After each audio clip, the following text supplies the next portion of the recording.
Hello students, আমি তোমাদের প্রিয় নীতিশ স্যার জ্ঞানজ্যোতি কোচিং সেন্টারের পক্ষ থেকে তোমাদের প্রত্যেককে জানাই আরো একবার স্বাগত। তো স্টুডেন্টস, আজকে আমি তোমাদের সঙ্গে আলোচনা করব সিবিপিবিইউ অর্থাৎ কোচবিহার পঞ্চানন বর্মা বিশ্ববিদ্যালয়ের অধীনস্থ যে সমস্ত কলেজগুলো রয়েছে তাদের জন্য আজকে কিন্তু আমি সেকেন্ড সেমিস্টারে এনভায়রনমেন্টাল এডুকেশন তোমাদের নিয়ে আলোচনা করব কিছু এমসিকিউ প্রশ্ন। তোমরা জানো যে তোমাদের পরীক্ষা কিন্তু পুরোটাই এমসিকিউ থাকে, যেটা তোমাদের হচ্ছে ভিএসসি তে অর্থাৎ ভ্যালু অ্যাডেড কোর্স যেটা রয়েছে সেটা কিন্তু ইভিএস যাদের রয়েছে তাদের কিন্তু পুরোটাই এমসিকিউ বেসডে পরীক্ষাটা হবে। তো স্টুডেন্টস, ক্লাসটা শুরু করার পূর্বে তোমাদেরকে বলবো, যারা এখনো পর্যন্ত আমাদের অফিসিয়াল ইউটিউব চ্যানেলটিকে সাবস্ক্রাইব করনি তারা অবশ্যই চ্যানেলটিকে সাবস্ক্রাইব করে পাশে থাকা বেল আইকন অল প্রেস করে দাও, যাতে নেক্সট টাইম থেকে কোনো ভিডিও আপলোড করলে তার নোটিফিকেশন তুমি সবার আগে পেতে পারো।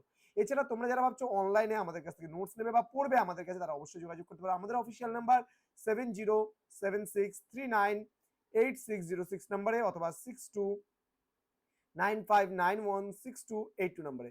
তোমাদের টোটাল কোর্স ফি রয়েছে তোমাদেরই সাধ্যের মধ্যে, শুধুমাত্র একটা সাবজেক্ট পড়তে চাইলে 199 রুপিস।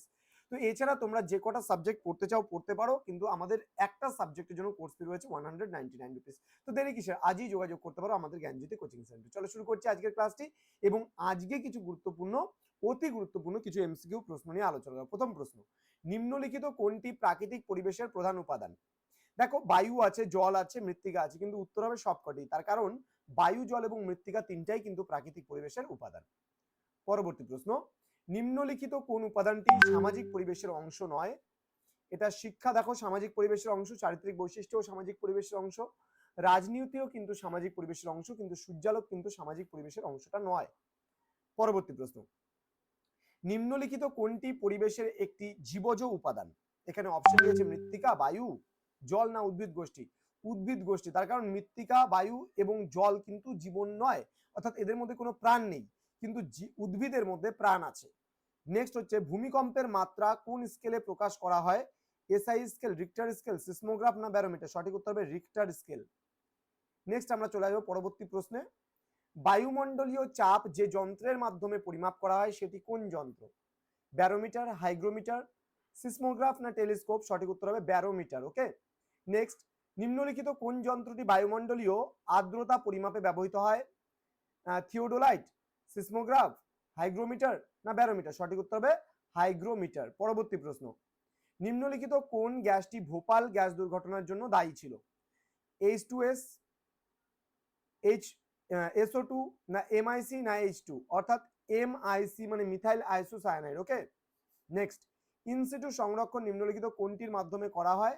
উদ্ভিদ উদ্যান, চিড়িয়াখানা, বীজ ব্যাংক না অভয়ারণ্য? সঠিক উত্তর হবে অভয়ারণ্য। ওকে। নেক্সট, বায়ুমণ্ডলের যে স্তরে ওজোন গ্যাস অবস্থান করে সেটা কোন স্তর? এক্সোস্ফিয়ার, মেসোস্ফিয়ার, স্ট্র্যাটোস্ফিয়ার না ট্রোপোস্ফিয়ার? সঠিক উত্তর হবে স্ট্র্যাটোস্ফিয়ার। ওকে। নেক্সট, আজকে সর্বশেষ প্রশ্ন আমি আলোচনা করব, যে গ্রিনহাউস গ্যাসটি বায়ুমণ্ডলে অধিক পরিমাণে উপস্থিত থাকে সেটি কোন গ্যাস? প্রোপেন, ইথেন, কার্বন ডাইঅক্সাইড না মিথেন? সঠিক উত্তর হবে কার্বন ডাইঅক্সাইড। তো স্টুডেন্টস, আজকে আমি অতি গুরুত্বপূর্ণ 10টা প্রশ্ন নিয়ে আলোচনা করলাম। এরপরে কিন্তু আমি আরো 10টা প্রশ্ন নিয়ে তোমাদের সঙ্গে আলোচনা করব খুব তাড়াতাড়ি, পরবর্তী ক্লাস আসবে। তোমাদের যেটা করতে হবে, আমাদের অফিসিয়াল যে ইউটিউব চ্যানেল আছে সাবস্ক্রাইব করে পাশে থাকা বেল আইকন অল প্রেস করে দিতে হবে, যার কারণ নেক্সট টাইম থেকে কোনো ভিডিও আপলোড করলে তার নোটিফিকেশন তুমি সবার আগে পেতে পারো। অনলাইনে কোর্স করতে চাইলে বা কোনো রকমের মানে কোয়ারিজ থাকলে পারে অবশ্যই যোগাযোগ করো। আমাদের অফিসিয়াল নাম্বার 7076398606 নাম্বার অথবা 6295916282 নাম্বার। দেখা হচ্ছে খুব তাড়াতাড়ি পরবর্তী ক্লাস নিয়ে। তোমরা প্রত্যেকেই ভালো থেকো, সুস্থ থেকো। Thank you so much. Thanks for watching after all. Thank you.